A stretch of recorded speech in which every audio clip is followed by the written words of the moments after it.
Meus amados, graça e paz da parte do nosso Senhor Jesus Cristo.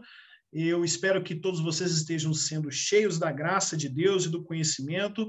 Peço a vocês que continuem firmes na escola bíblica dominical, para que Deus te permita também ir desenvolvendo conhecimento a respeito das Escrituras, a respeito também, né, da dinâmica da construção do pensamento em torno das Escrituras. Quando a gente compara essa escola bíblica dominical, às vezes a gente troca conhecimento e isso enriquece bastante, é o que nós temos experimentado, então, no nosso tempo aí na Igreja Batista Hermon, em Belo Horizonte, tá bom? Eu já vou compartilhar a tela com vocês a partir da última aula, né, do último slide da última aula que nós assistimos. Então, nós falamos a respeito da proibição, terminamos a última aula falando a respeito da proibição de se envolver com magia, de consulta aos mortos ou adivinhações, né? Partiremos a partir de agora para a proibição de número 9, que é a de não praticar a feitiçaria. Levítico 19:1 diz assim o texto bíblico. Feitiçaria seria a segunda palavra que aparece lá na proibição. Vamos dar uma voltada aqui, só para a gente poder se lembrar o que diz o texto bíblico. Olha, não, na King James, por exemplo, não vos voltareis para os que consultam os espíritos dos mortos, né, que seria aquela feitiçaria, aquela magia o ritual de quem escuta, faz um ritual e depois começa a escutar orientações de um espírito de alguém que já morreu. Tá? Então, seria proibida a consulta do espírito dos mortos. E tem aqui também, ó, não procurar os que adivinham o futuro. Esses aí seriam, em algumas traduções, o feiticeiro. Óbvio, então, é a magia, daqueles que praticam o ritual para ouvir vozes e instrução de quem já morreu, né? E temos a prática da feitiçaria, que seria a segunda palavra, idoni. A feitiçaria é a prática de quem, após realizar um ritual, entra em transe e torna-se capaz de prever o futuro, tá bom? Então, Diego, isso é possível, não é possível? Bom, penso eu, né, Diego, penso que existe base bíblica suficiente para dizer que não é possível prever o futuro, uma vez que o futuro pertence apenas a Deus, né? E diversas coisas no futuro estão guardadas aí na intimidade de Deus. Entretanto, não podemos deixar de nos impressionar, né? A verdade é essa, não pode deixar de nos chamar a atenção, não podemos dizer que não chama atenção o fato de cartomantes, ledores de mão, ledores de borra de café e outras formas de adivinhação do futuro, por vezes acertam alguns fatos que acontecerão, né? Os judeus mais ortodoxos dizem que, de certa forma, existe sim algum nível de mediunidade mais desenvolvido em algumas pessoas e elas conseguem ter um acesso a uma pequena janela no futuro. Fato é que é proibido buscar conhecer o futuro dessa forma, assim também como é proibido regular a sua vida a partir de previsões a respeito do futuro. Isso seria o equivalente a não confiar na gestão que Deus faz do futuro, tá bom? Então, exemplos de artes divinatórias no sentido de adivinhar o futuro. E talvez algumas delas vocês não conheçam, e talvez algumas delas possam surpreender vocês, porque eu não sabia que isso aí poderia replicar, né?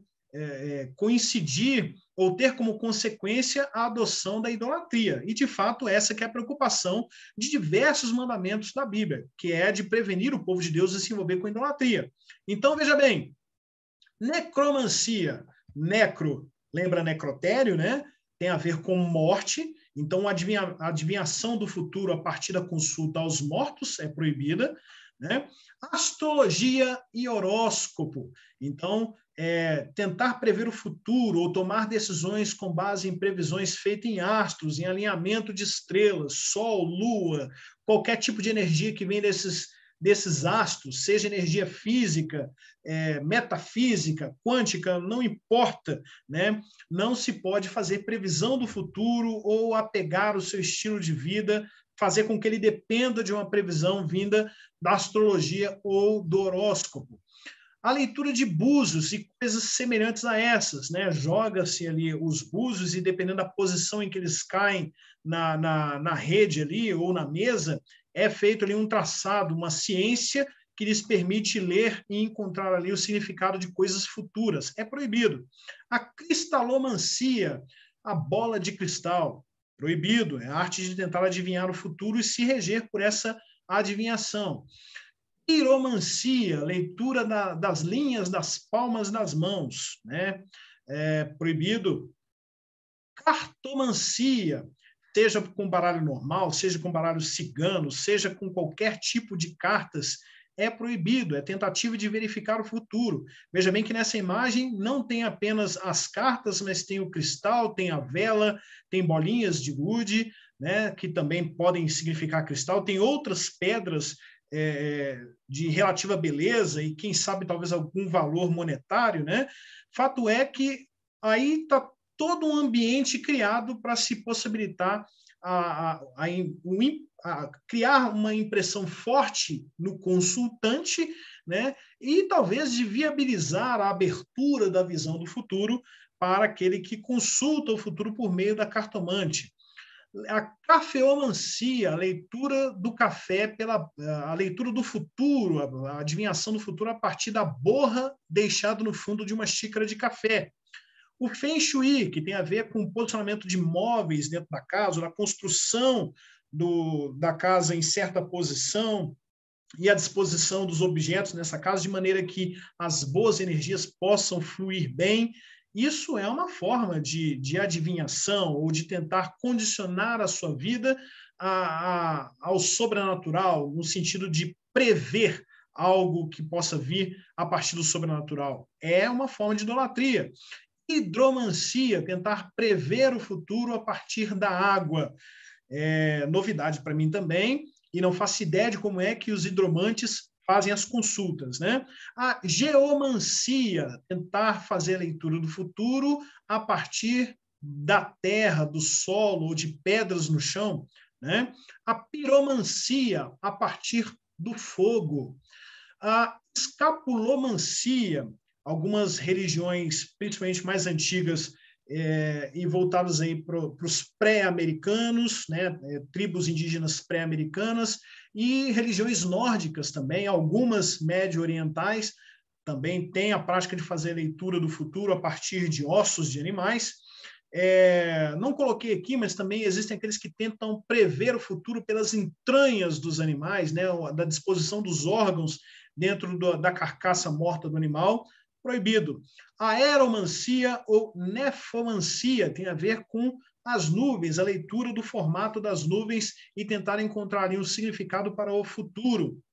A cleromancia, o oráculo dado pelos dados, também é prática equivocada, prática rechaçada pela Bíblia, porque todas elas caem no campo da tentativa de prever e adivinhar o futuro, ou seja, não confiar que Deus faz uma boa gestão do futuro. De certa forma, se você não confia em Deus para gerenciar o futuro e quer descobrir por outras formas, inclusive proibidas pelo próprio Deus, isso faz com que você anule a existência e a total potência desse Deus, um Deus todo-poderoso para fazer o que quer, e a total ciência desse Deus, um Deus onisciente, a respeito de todas as coisas. De certa forma, você cai na idolatria. Tá? São coisas, então, proibidas, não só essas, mas como diversas e qualquer outra prática de prever o futuro. Né? As artes divinatórias eram associadas à idolatria e, por isso, eram totalmente proibidas ao povo de Deus. Um idólatra nega que o único Deus seja a fonte de tudo, e, por esse motivo, ele perde acesso ao mundo vindouro. Um idólatra, então, pessoal, perde acesso à salvação e à vida eterna. Tá? A proibição de número 7, não entregar parte de sua descendência ao rito de idolatria de Moler, que é traduzido normalmente em nossas Bíblias como Moloque. Eu deveria ter colocado uma imagem aqui para poder figurar, né, para poder ilustrar como talvez seria um sacrifício a Moloque. Mas eu explico a você.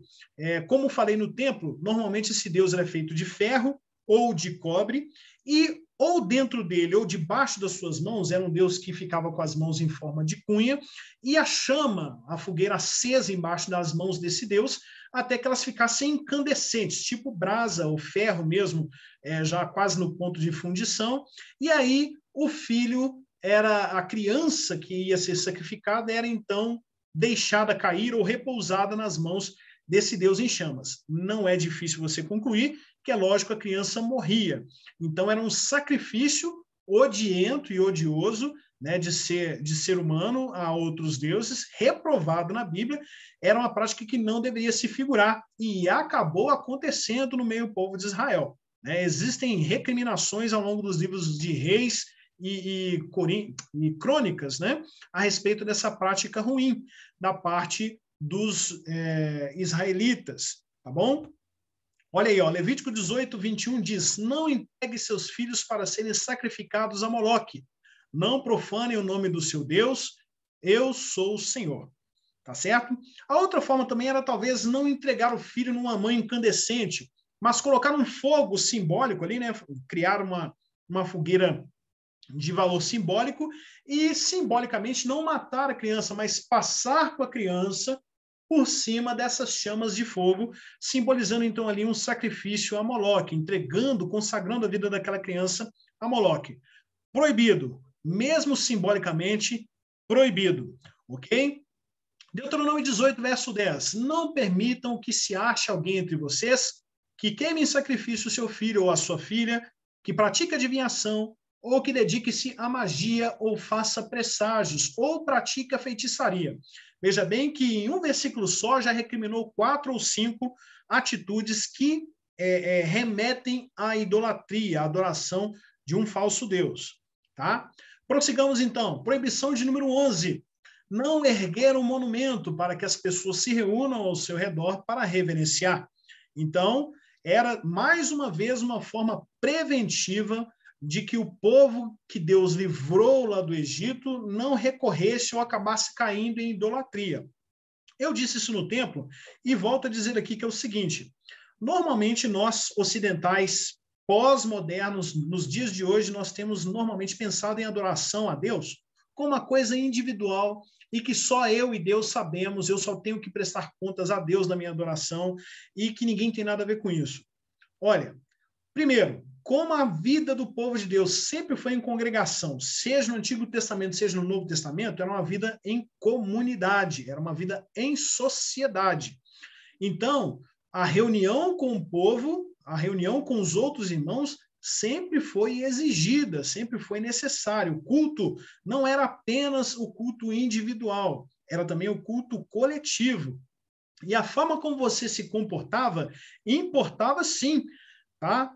Diante da comunidade, porque dependendo da sua atitude, você poderia influenciar positiva ou negativamente as pessoas que assistem você, que vierem a te assistir.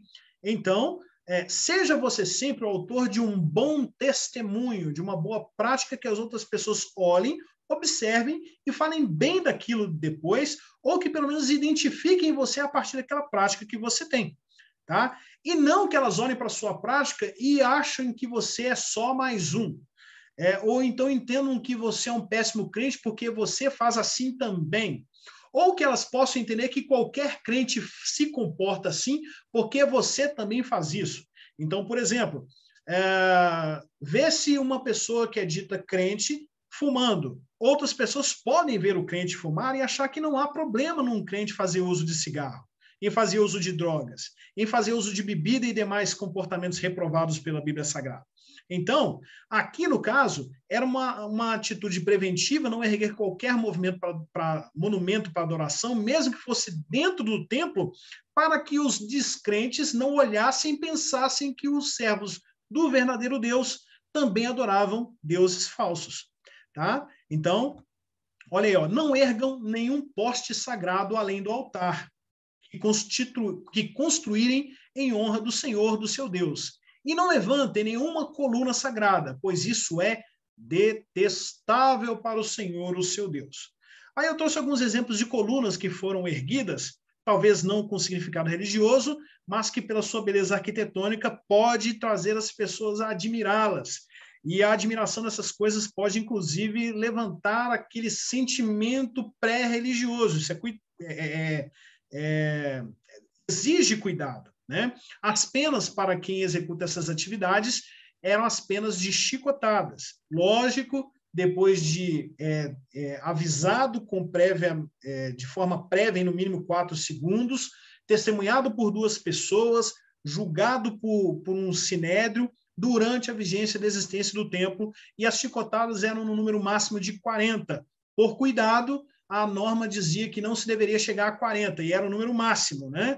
Então, o pessoal limitou em 40 menos uma, 39. No Novo Testamento, Paulo diz que foi chicoteado por mais de uma vez, com 40 chibatadas menos uma, né? Sinal, então, de que era realmente uma prática que existia e acontecia e era aplicada, sem o pessoal achar que era violação de direitos humanos, tá? Lição de número 12, não esculpir pedras para prostrar-se sobre elas.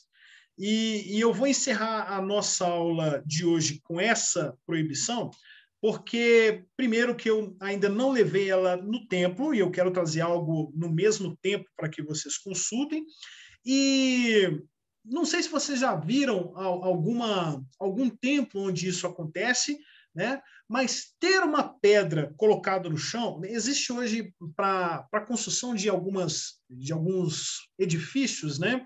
Normalmente o pessoal diz de pedra fundamental. Não há problema com relação à pedra fundamental, é um termo inclusive bíblico, né? A pedra de esquina seria aquela pedra que é a base de todo o restante da construção, ou o marco inicial de toda a construção. Cristo é chamado de pedra de esquina, né, do edifício que Deus constrói, a obra de Deus, então está toda repousada em cima de Cristo como pedra de esquina, mas algumas vezes, algumas construções, principalmente se elas forem construções de valor religioso, é colocado, então, uma pedra diante do altar ou diante da imagem da divindade, para representar o lugar onde as pessoas vão se curvar para poder adorar esse Deus, ou vão ali depositar os seus sacrifícios, algo nesse sentido. Por isso também proibido colocar as construções, né? Por isso também proibido erigir, não é construções, que eu disse agora há pouco, aí, colunas, para poder representar, em torno da qual se reúnam pessoas para poder prestar reverência no sentido de adoração. Proibido pelo texto bíblico.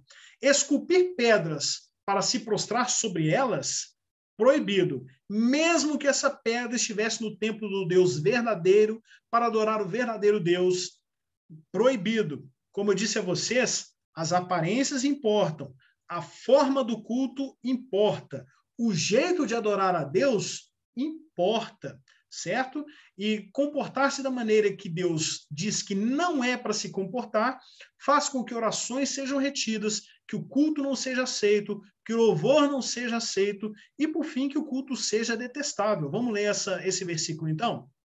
Não façam ídolos, nem imagens, nem colunas sagradas para vocês, e não coloquem nenhuma pedra esculpida em sua terra para curvar-se diante dela.